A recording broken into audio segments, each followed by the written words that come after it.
All right, so Marvel. We're doing more. How did we get here? Marvel, and Garin is probably going to talk the majority of this fucking episode because Talk? No. because That's just no. number no. one, I couldn't figure out what the hell I wanted to read this week because this is what I read for DC. This is 52 issues. It's like twice my normal pull list. That's not even the single one shots, is it? Oh, dude, don't even talk to me. Like, oh my god, Because there was a lot of. that one was a shots. lot. Yeah, there's a lot of one shots. I was like hate reading. Just get me past this stupid page. And there was a lot of this and we'll talk about it during the DC special, that really didn't have to be there, that they were clearly like filibustering out 52 issues. Well, and that's the point behind Legacy that we're talking about too, is there was a lot of stuff that just, like, okay, it's just continuing the storyline. Now, some was important. Like the ones I'm going to talk about, these are, I think, some of the very important storylines that are out there. Amazing Spider-Man, Avengers, Mighty Thor, Punisher, and Thanos. I think those were very important storylines specifically for what we're doing. Those are none legacy. of which did I read. Those are all legacy storylines. Legacy being the legacy they're bringing forward into the Marvel Universe. So I'm not going to talk about it when we start the actual recording here, but honestly, during most of Legacy, I was at a point in time where I was trying to reduce comics to save money, and I'll be honest, there was not a whole lot I was really interested in. And I'm almost back to that place, not for the saving money aspect, but because so much of what's out there I just don't care about. So I'm glad that you and I have differential taste, and you can kind of support the background while I heckle. But we talk about this though. You and I have also gone somewhat away from superheroes into the Image and Dark Horse and Aftershock and all that. So we've talked more about the things we really do like. And some of those things are not capes and tights. Or they're capes and tights, but they're capes and tights that are not traditional capes and tights. Capes and tights with a twist. Yeah, I mean, if Invincible was still out, oh my god, that would be the book we'd be talking about. That's what should come out of this. Robert Kirkman giving us Invincible 2. Or not just Invincible 2, but an addendum, an extra. He should be writing the Invincible story that he didn't finish writing or whatever. You know, it could be... I don't know. If you read the 150 issues-ish of that, is it 175 or 150? 150. Yeah. Anyway, if you read that, it's pretty... He neatly ties up a lot of stuff. He does, and I keep thinking, keep hoping he does more. When the animated finally comes out on Amazon, I think people are going to... They're going to be like, oh, this is a comic book? What? Issue 1 of Invincible will go from $200 to $1,000. Yeah, exactly. So, glad I got a copy when I did. I don't have one. Oh, so at this point I don't know that matters. Actually, I'm thinking about. So I did with it what I did with Turtles, and I said, I don't know if I want to collect. So I didn't come in at the beginning of it. Yeah. I started about issue 50. Right. And I had bought trades up to that point. And I was like, I'm not sure I want to collect the single issues. I think I may just buy it in trades. And so I tried it for about 3 months. And you're like, I have to have single issues. And I have to have single issues. But I had sold off some of the stuff, so I caught my trades back up and then went single issues forward. Yeah. So let's start the. All right. So let's start the podcast. Hi guys, I'm David. Hey, what's up? I'm Garin. And today we are doing the How Did We Get Here for Marvel. Marvel Legacy. And I'm not sure how we're going to describe what is Marvel Legacy Part 2. Yeah, I mean, kind of, because we talked about Legacy and then the Generations last week. This week is, and by the way, there's a massive amount of Marvel product that came out post Legacy. They had lenticular covers for all of these that were really cool, and they are technically, they're called Legacy because most of them restarted with Legacy numbering. Spectacular Spider-Man went from number 1 that Chip Zdarsky started with to Legacy numbering. I think it was 600 or something like that. I mean, they basically Legacy numbering kind of started over again. I wish Chip Zdarsky would take the book back. I do. I think that Chip would do a fantastic job as Spider-Man, but there's bigger plans for him, I believe. So, there's 5 titles I want to focus on a little bit. So it's Amazing Spider-Man, and that's Avengers, Mighty Thor, Punisher, and Thanos. These are all Legacy. They're all in their own version of Legacy. And there's a reason they're called Legacy because, and I've said this word too much, it is what they're bringing to the legacy of their title going forward. The legacy of the legacy of the legacy of the legacy. Man, Exactly. You're right. You're saying that word way too much. Way too much. All right, guys. I didn't read most of this crap. At least he's honest. Now, but I get it. There are a lot of people that didn't. I was and am a huge Amazing Spider-Man fan. I think Nick Spencer has dropped off the ball a little bit in the past few issues, and I've dropped Amazing Spider-Man. Fumble! It has been a big fumble. Really, that's bad. But does anybody care about Kindred? Because not really. It's clearly Harry. Yeah. So Amazing Spider-Man with Dan Slott.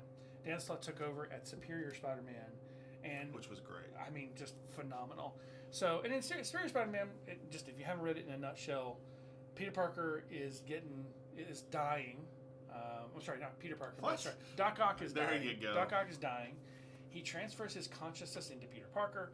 He then becomes Peter Parker, and Peter Parker's consciousness is gone. Dead. Well, no, he's a ghost. He's a ghost, right?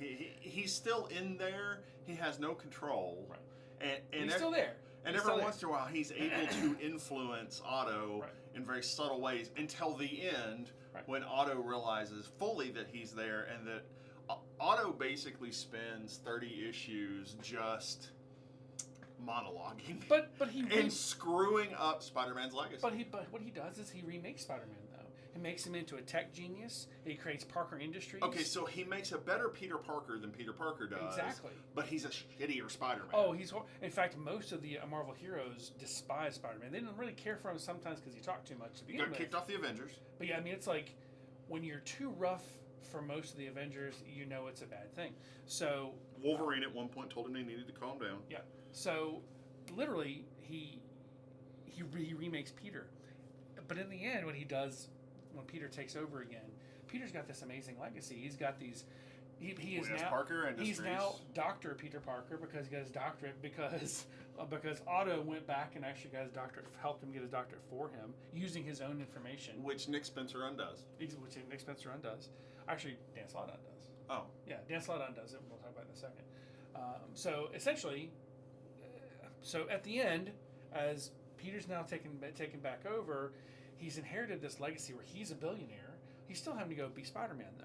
So okay, so do you agree with him being rich, genius, scientist, superhero? No, this is not Peter.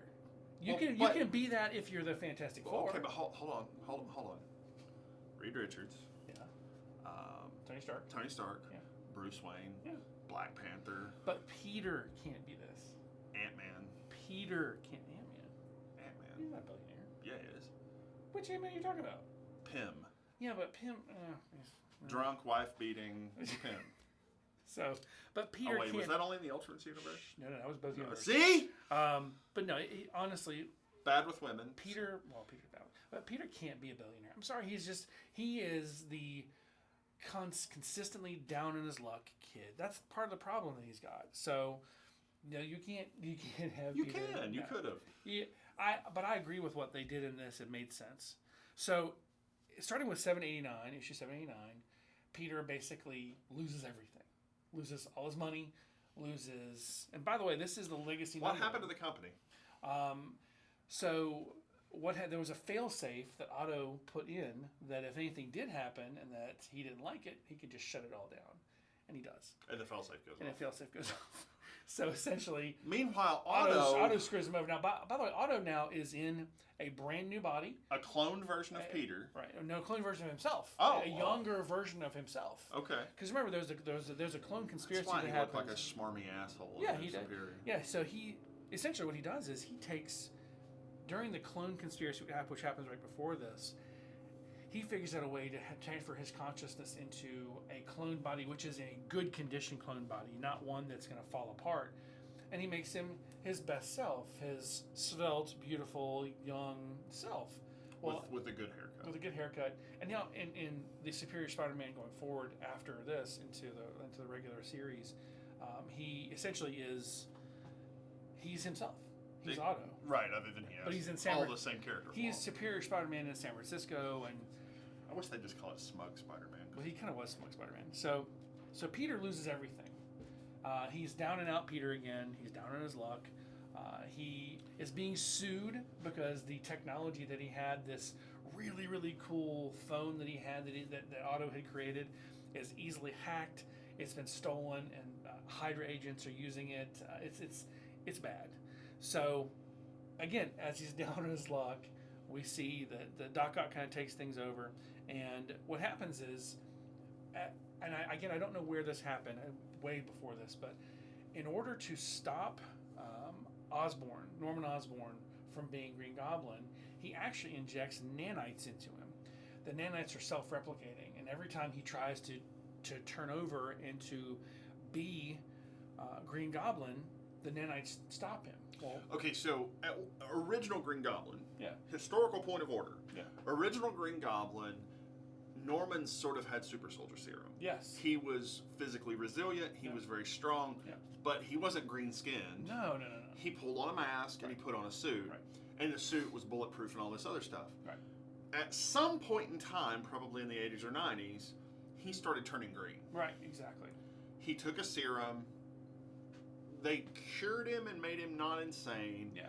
And he somehow got back into Goblin form, but now he actually literally transforms into Green Goblin. Well, again, but the nanites prevent the transformation. Right. So essentially, that's what Peter's done. He's negated everything. He cured it. But that also really pissed Norman Osborn off. So Norman, at one point, figures out how to turn the nanites off. He gets rid of them. So now he's trying to figure out a way to get back at Peter. So now that S.H.I.E.L.D. is completely destroyed because of Secret Empire, he knows there's a Carnage symbiote somewhere in a jar. And he goes and finds it. And what does he do? He talks to the symbiote. He's trying to figure out what to do with the symbiote. And at one point he just says, hell with it, and drinks the Carnage symbiote. Even Cletus Cassidy wasn't like glug, glug, glug, glug, what glug. kind of moron? Okay, monster. So... The word you're looking for isn't moron, it's monster. Monster. What kind of monster eats Carnage? So, Carnage then immediately takes over. Now, Cletus Cassidy at this point is dead. Cletus has been gone for a long time. But what's interesting is, so, Carnage takes over Norman Osborn and says, oh, I'm Carnage again. And of course, then Norman Osborn says, no, you're mine. I got you out, you're mine. I'm doing this, not you. And of course, there's a battle between the two of them to see which is stronger. And essentially, Norman Osborn kind of wins. He gets to become himself. So then Cletus says, Carnage says, I tell you what, fine, we'll partner up. And that's where Red Goblin is born. That's where Red Goblin is created. Which is the most ridiculously brutal...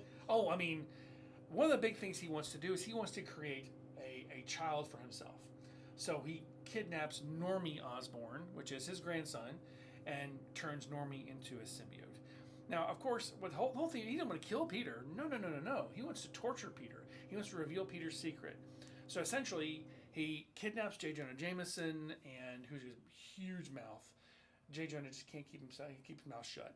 So he kidnaps Jonah Jameson, and they have this huge Mac Daddy battle. Peter's almost killed. And then the rest of the spiders come to defend him. That includes Miles and Silk, and that includes, of course, Spider-Gwen at that point. Or she was Ghost Spider at that point. Ghost Spider, and then the anti-venom. Of course, that's now. Is it Eddie Brock? It's Eddie Brock. Yeah. No, it's Flash. Flash Thompson. It's Flash Thompson. And of course, the one cool thing about Flash is that he literally any symbiote he goes up against could potentially die because. Let's be honest, that's what happens. So, anyway, long story short, they take the new Red Goblin down, seemingly destroyed. Well, Norman then goes to prison, and the Goblin is supposed to be gone, the Red Goblin, but the Goblin isn't gone. He's in prison. That's the last we've seen of him. Until Absolute Carnage. Exactly. Which is where this ties into modern continuity. Now, in Absolute Carnage, you see that Cletus Cassidy Carnage, the symbiote has resurrected Cletus Cassidy. And basically is taking Cassidy's skeleton and is this huge monstrous thing and with his rotted body and is trying to go around collecting the codices. Right, so anyone who has worn a symbiote has a codex inside of them that has the symbiote's powers. Right. And if Carnage can collect enough of the symbiotes, it will awaken Null, the god of the symbiotes, which is basically the planet of symbiotes is not an actual planet. It's just millions and millions of symbiotes holding Null in prison. Right. Which means that the symbiotes are good guys. Yeah. Yeah. We know this from Guardians of the Galaxy, when they actually go to the symbiote planet, and the symbiotes. Which I forget what it's called.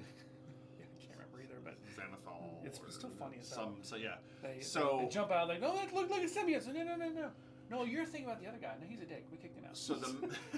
So the Maker, yeah, because Venom's just an asshole. I mean, that's the problem. The other guy hates people. We're not down with him. Yeah, the rest of us are cool. No, we're all kind of nice. Yeah. So,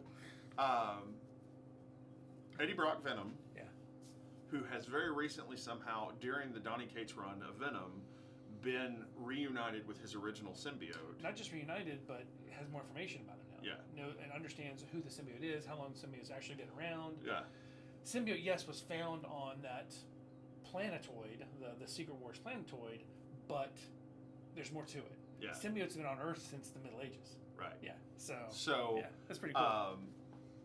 They end up as soon as Carnage is revealed, they're like, "Hey, we're Dad. Yeah. We got to stop that thing." Right. Only Eddie has a son, and Eddie's all about protecting his son. Yeah, and we find out Eddie's son actually was born with the symbiote. So, which makes it even more unique. They go to the Maker, who is a friend of Eddie's, like you do, and the Maker has built a machine, lo and behold, that allows him to extract the codex, the little piece of the symbiote that's left over. And so, about issue 3, Captain America, Thing, Hulk, all these people come together, and they're all getting their codex extracted. Right. They put Normie in and extract his codex.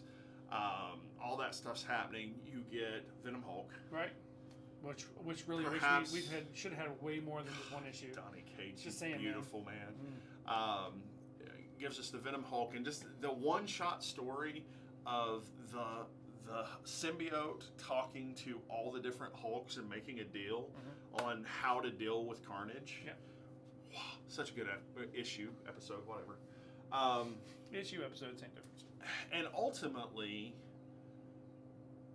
Carnage takes the Venom symbiote and combines with it and flies away looking like Null. Right. Big skeletal wings, the whole 9 yards. Right. And Eddie Brock goes over and essentially opens the vat of all the Codex symbiote pieces and takes them, which has already awakened Null anyway, and then he goes and kicks the crap out of Carnage and gets the symbiote back. Right. And that's absolute carnage. Yeah. And basically what it ends with, all of the Red Goblin, all of that, Norman now thinks he's Cletus Cassidy. So at some point in time when he had the symbiote started overriding his thought processes with Cletus Cassidy's thought processes. A more sociopathic or psychopathic Norman Osborn is not a good thing. So we may actually have another Red Goblin again. Yes. I mean, honestly, it would not be surprising. Even without a symbiote, Norman could create a Red Goblin and kind of can recreate this. We don't know for sure, but that's been a rumor. So moving on to the next part of this, Avengers No Surrender. This was a weekly series. It was really just about, it was 5 parts. Sorry, no, it was 15 parts. 15 parts. 12 parts? 695 through 690. Okay. So 15 issues. And basically this was, Earth has been captured and put into a pocket universe. This is for the Grandmasters basically toying around with. Some of the Avengers have been frozen in time. Jarvis is nearly killed. So the Avengers have to get back together. Well, the Avengers, they're getting back out there and they're rallying under Voyager, who was the first Avenger. Voyager, she got the Avengers together. Voyager, she was there when all these really cool events happened. Well, we all know Voyager wasn't real. Voyager was never really an Avenger. She was implanted into their memories. Her actual name was Valerie Vector. That's her actual name. She is the daughter of the Grandmaster. But we also find out this isn't the real Grandmaster. This is the Grandmaster who stole the name from the original Grandmaster, who he actually put into a prison. Now, the really cool thing about this was, of course, it was a great battle. They had a lot of fun. Gods being killed and taken down. This was a big deal for her with Hercules. This is the first appearance of Immortal Hulk. The first time we actually see Bruce Banner back as Hulk is here, and he is now the Immortal Hulk, and he cannot be killed. This is the special thing about the Avengers No Surrender. That's what made it really cool. Now, is there a true connection to the new legacy with this? Yes. Yeah, Immortal Hulk. Well, no, more than that. Well, so No Surrender was kind of this insular story, and it later led to No Road Home. Exactly. And No Road Home brought Conan into the modern universe. It also put Immortal Hulk and Hawkeye in the room at the same time, and he's like, "One day we're going to talk about the fact you killed me." You asked me to. What are you told me to do it. And that defense of it, he's like, "No. No. You shot and killed Banner. I'm not Banner. I'm not Banner. And I protect Banner." And he actually does. And you know Hulk pulled the punch, but he basically just boop and knocks Hawkeye through a wall. And then he's like, he could have just destroyed him. Now we're good. Yeah, because he could have pulped him. I mean, Hulk had to have pulled that punch because Hawkeye's just a dude. Hawkeye is. It introduces and destroys. It introduces and destroys Nyx, the god. It also kills off the entire Olympian pantheon in the Marvel universe. Well, kills off is a strong word. Recreates new versions. Right. So again, it kills and off. And Hercules becomes a hero again. Yeah, Hercules had been down and out. I mean, he really had. He had not been a villain. He was a drunk. He was going through that phase in Hercules from the actual myths where he was just, mourning the loss of his family. Right. So picture Kevin Sorbo really sad. Yeah, kind of, yeah. Then we have Mighty Thor. Mighty Thor 700 through 706, which is Death of Mighty Thor. Which I didn't read. So... And I read the early Jane Foster stuff. See, in my opinion, and I'll be the first to say this, I love Jason Aaron. He's done an amazing job. Yeah. I'll just be... Oh, and by the way, Mark Waid did the Avengers run. Of course, that's why it was so good. I love Mark Waid. But Jason Aaron... So, Jane has been dying this entire time. She's been dying of cancer the entire time she's been Thor. Every time she's Thor, she's fine. Right. She can choose just to be in the Thor form forever and she'll be all right. But when she goes back to being Jane Foster, she's sicker because every time the treatments come through, Thor eliminates all the treatments. It eliminates the chemo. She's essentially just been dying. So, but it doesn't eliminate the cancer, which is an interesting thing. Which it kind of should. But so she's dying. This is the issue 700 is this lenticular cover. It's Death of Thor, Death of Captain Marvel. It's that kind of, which I love. Death of Captain Marvel is a phenomenal book, but an awful book at the same time. So War Thor appears because Jane cannot be Thor anymore. She can't do it. War Thor appears, which is Volstagg. Volstagg with with Mjolnir from the Ultimate Universe. Exactly. So, I mean, you think Volstagg with this huge weapon should be good, but you're fighting Mangog. Mangog could kill and destroy an entire universe. So, what do? Jane Foster comes back again, knowing she's going to die. She becomes Thor, and she captures Mangog with Mjolnir in the sun.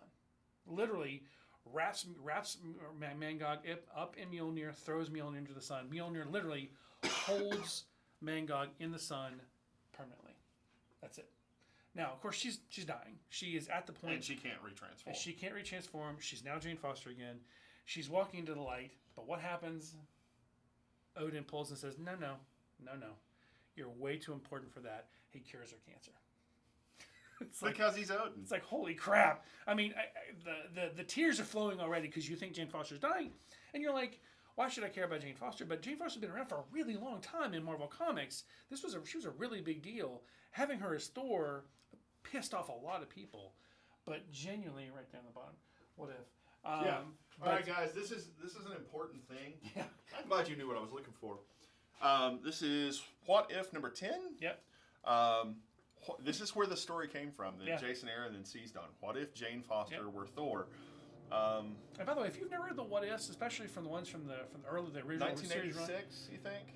Earlier than that, I think 78. 78. Yep. If you haven't read those early 70s runs of What Ifs, you're missing it because they were great runs. They were fun to read. A lot of them have come to pass. What if Spider-Man joined the Fantastic? Oh, okay, wait, they did that. So anyway, but What Ifs are a lot of fun. But so yeah, Jane Foster does not die. Odin saves her, and because she's special, she has to have her own purpose, and that's kind of. And now that wraps into Jane Foster Valkyrie. Well, by way of Secret War. Well, no, of. War of the Realms. Yeah. So by way of War of the Realms, and she's human this whole time. Volstagg goes crazy as the War Thor. Yeah. He goes to Muspelheim, and he just lays waste and starts killing the residents of Muspelheim. Right. And I mean, we're talking little fire babies. Yeah. And I mean, he's killing them. Right. And I forget who stops him. Maybe it was real Thor, Odin's son. Yeah, Odin's son. Yeah. But he gets drugged back, and they take Mjolnir away from him. Mm-hmm. Ultimate Mjolnir. Right. Not the same Mjolnir. Right. And they set it on New Asgard, and it just stays there. Right. Which I guess maybe they dropped it there. Maybe that's where the fight went. I don't kind of remember. They dropped it there, and Thor eventually gets it back at the end of War of the Realms. Yeah. He actually gets Thor number 16. As he's fighting Malekith with it. Yeah, he gets it back. He gets it back, and it gets thrown through the sun, and as Thor is crucified in the sun, and it's partially destroyed, and somehow ends up with Jane Foster. And the link to that is in one of those side issues of War of the Realms that I didn't read. But Brunhilde, who was Valkyrie, who was a true Asgardian, in the same vein that Thor had a human Eric Masters, and he picked up the staff. Yeah. Brunhilde was this nurse. All I know about her is that she's a lesbian. She's a lesbian nurse. Exactly. I don't remember her name, but I remember she's a lesbian. Yeah. I always thought the human version of her was cuter than the Valkyrie version, but I'm into brunettes, not blondes. So Valkyrie dies. Yeah. Her human host does not, but Valkyrie, the hero, Brunhilde, dies. Right. And when Jane Foster ends up with Yarnborn, Odin, before he's killed. Yeah, before he goes to hell. Yeah, before he dies, with not Hela, Freya. Thank you. Yeah. Appoints her Valkyrie. Yeah, and gives her ultimate Mjolnir that has been transmogrified into the ultimate weapon, which basically changes form. It gives her wings. It's a whip. It's a shield. It's anything. It's a hammer. It's whatever she imagined it to be. So the next one, this is my favorite of all of these. It's Punisher. So Punisher, he sided with the Hydra Cap, the Supreme Leader Cap. Supreme Leader Cap. Yeah, he sided with Supreme Leader Cap because it was Cap. He didn't know any better, and so now he's regretting his decisions. He's realizing how horrible all this was, but he's Frank Castle. He's only going to do so much. So a certain one-eyed S.H.I.E.L.D. representative comes to him and says, "Hey, listen, I need you to do me a favor." And of course he's like, "Nick, why the hell would I do you a favor?" It's like, "Well, there's this guy in Sokovia. He's killing innocent people. The Russians have invaded Sokovia. He's part of this movement, and he needs to be taken down." He's like, "Okay, well, I'm not going to Sokovia. I stay here." He says, "What if I told you I had a armor I could give you?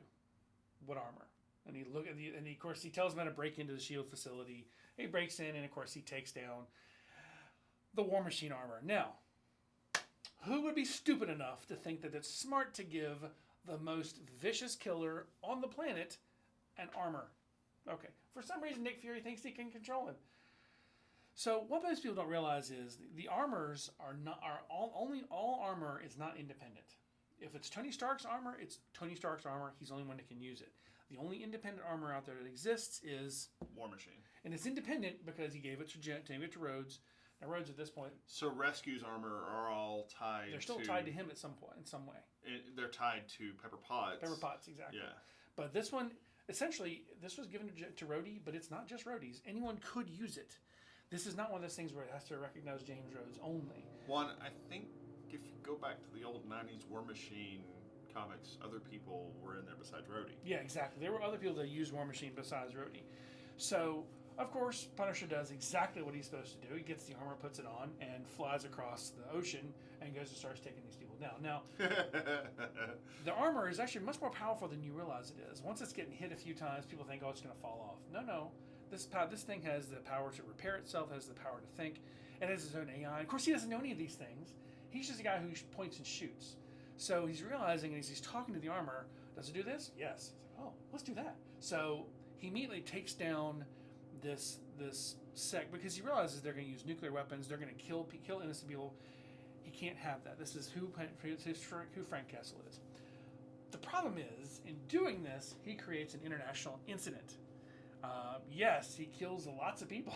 He kills lots and lots of people. But that's a bad thing. You're not supposed to do that. You're supposed to let the military do that. Military hadn't had a chance to do that, so he essentially is. The good guys come after Frank yet again. And now what does Frank have? Frank has the armor. Now, Nick thinks, oh, I'm going to turn the armor off. No, Frank's already turned that part off. Yeah. Only way you get in this armor is you're tearing him out. Ultimately, the only way to get him out of the armor was Tony. Tony had to get him out of the armor. I mean, I feel like Cap at this point had Punisher so disillusioned by Cap, even Cap couldn't show up and be like, Frank, calm down. He does. And he goes, whatever. Shoots him in the shield. Essentially, Black Widow is actually a friend of Frank's, and she's like, you gotta stop this. He's like, nope. Well, they're more than friends. Well, so if you read the Thunderbolts run, Thunderbolts Volume 2, Frank enjoys Black Widow, but he likes Elektra more. So, anyway, this was written by Matthew Rosenberg, who has done a fantastic run of Punisher. I can't wait for Matt to do more. But so that ties forward into War of the Realms. Yes, it does. He has War Machine when it first starts. He does. He has part of it, and of course, he eventually has to give it up. But and then he participates in some of the raids and shoots frost giants and this, that, and the other. And when it's over, he goes and hunts down the frost giants. They killed people in New York. So essentially, what he does is he finds that there's a bunch of survivors of this attack. Basically, they're the children of survivors. So he goes and finds these kids, and then he's like, okay, children of victims. Children of victims. The children of the survivors. Excuse me. So they're not survivors if they're dead. You keep saying children of survivors. The children are the survivors. The children are the survivors. Anyway, so he talks to the kids and he gets them to draw what they saw, who killed their parents, and literally he takes Thor's goat. He attaches it. Teeth Gnasher, I forget what he's called. Tooth Gnasher. And then attaches it to his van. He then goes into this, and he basically has to punch Doctor Strange in the face to get through him. But he gets through this portal. He kidnaps one of the I can't remember. It's one of the trolls, I guess, and says, "You're gonna take me to these people." He's like, "Fine, just don't kill me." What? Does he grab Ulick? Yeah, he literally goes through and he kills. This is post War of the Realms, but it's typical Frank Castle. There's a whole mini series of him. It's Punisher Kill Crew is what it is. Yeah. It's so great. And again, I'm a Punisher fan. I don't know why. It's so much fun. All right, so the last thing I have is Thanos. It's Thanos wins. Now, Donny Cates. Donny Cates, yes. Now, why are we talking about Thanos? Okay, well, the big deal for this one is he creates the Cosmic Ghost Rider. Issue 13, Cosmic Ghost Rider is created. Now, really, Thanos has won. Thanos has gone to his future self. He's realized he's won everything. He's the king of the universe. He's the emperor. No one's ever been able to match him. So, but he has to have his own, what does Galactus call it? His herald? His herald. He has to have his own herald. So he's on this throne of skulls. He picks up a random skull and goes, "You're my new herald." This creature appears and he says, "Who are you?" It's like, "Frank Castle, nice to meet you." And you're like, "What?" Now, as you're reading it, everyone thinks it's actually Wade Wilson pretending to be Frank Castle, but you realize it's not. You realize it's a later version of Frank Castle who's gone insane, who literally has gone over the edge because he's been manipulated so much that he is a gray-haired old man version of Frank.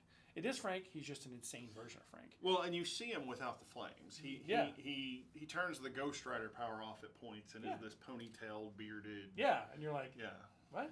Yeah. But what's interesting is that then throws us into Cosmic Ghost Rider, where the Cosmic Ghost Rider goes back in time to go find baby Thanos, to kill baby Thanos.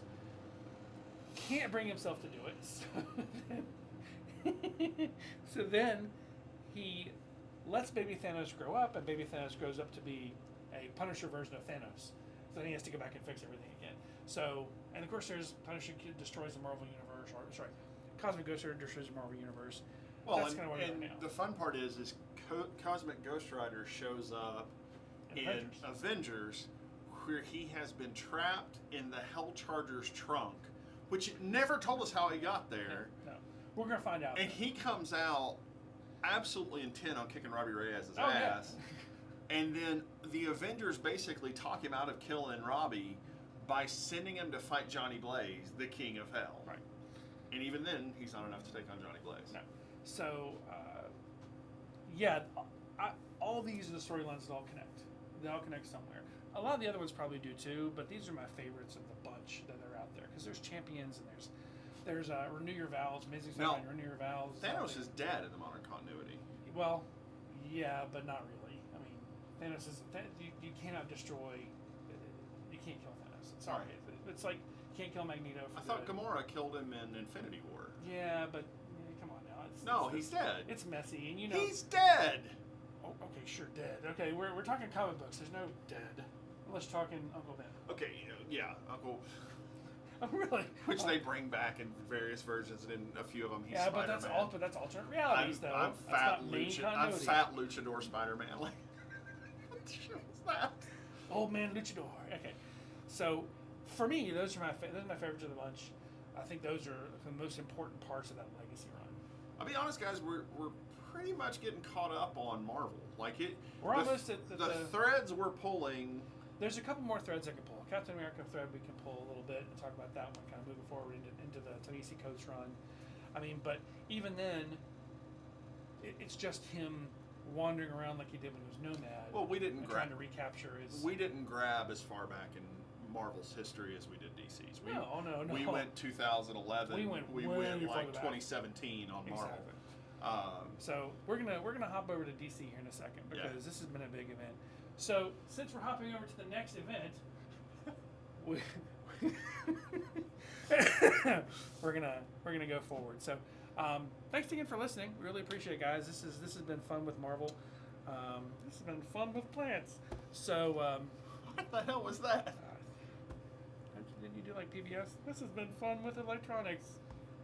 Fun with explosives. No. Okay. No. So, I never did any of that. So the great thing is there's always next week for more. Yeah. Guys, I hope that what we've been doing has helped to scratch the itch, and you've been going and grabbing trades. And by the way, if you've never read the Amazing Spider-Man stuff, I really hope you do. It really was fantastic. It's Dan Slott. It's the end of his run. Please catch up and read. I think you'd love it. Is it Monday yet? Is it Monday yet? Later, guys. Have fun.